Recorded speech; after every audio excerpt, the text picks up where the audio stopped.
بسم اللہ الرحمن الرحیم۔ السلام علیکم عزیز طلبہ، اس ویڈیو میں ہم آپ کے لیے لے کر آئے ہیں نظم ایک گائے اور بکری میں سوال نمبر 4 سوالات کے جوابات۔ سب سے پہلے ہم دیکھتے ہیں پہلا سوال کیا ہے۔ نظم میں بیان کیا گیا چراگاہ کا منظر اپنے الفاظ میں بیان کریں۔ چراگاہ میں ہری بھری گھاس تھی، بہار کا موسم تھا، ہر طرف ہریالی تھی، ٹھنڈی ٹھنڈی ہوائیں چل رہی تھیں، صاف پانی کی ندیاں بہہ رہی تھیں، پرندے چہچہا رہے تھے۔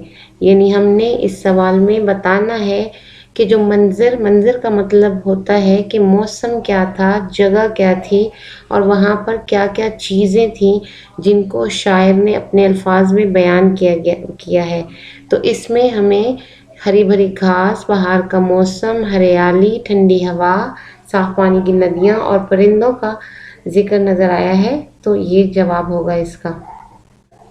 دوسرا سوال ہے، گائے نے انسان پر کون کون سے احسان جتلائے؟ جتلائے کا مطلب ہوتا ہے کہ اگلے بندے کو احساس دلانا کہ میں نے تم پر یہ احسان کیا ہے یا میں نے فلاں پر یہ احسان کیا ہے۔ گائے نے کہا، میں انسان کے بچوں کو پالتی ہوں، میرے دودھ کے سہارے ان کی پرورش ہوتی ہے اور ان کے جسم میں طاقت آتی ہے۔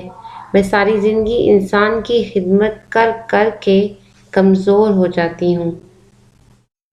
اس میں صرف آپ نے گائے کے احسانات کے بارے میں بتانا ہے، انسان گائے سے کیا سلوک کرتا ہے اس کے بارے میں نہیں بتانا۔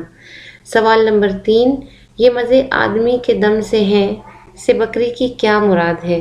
بکری نے ایک لائن کہی تھی نا کہ یہ سب مزے آدمی کے دم سے ہیں۔ اس سے مراد ہے کہ انسان کی وجہ سے ہم بے زبان جانوروں کو ہری بھری گھاس، سایہ، ٹھنڈی ہواؤں کے مزے اور پینے کا صاف پانی میسر ہے۔ میسر ہے مطلب دستیاب ہے، ملتا ہے۔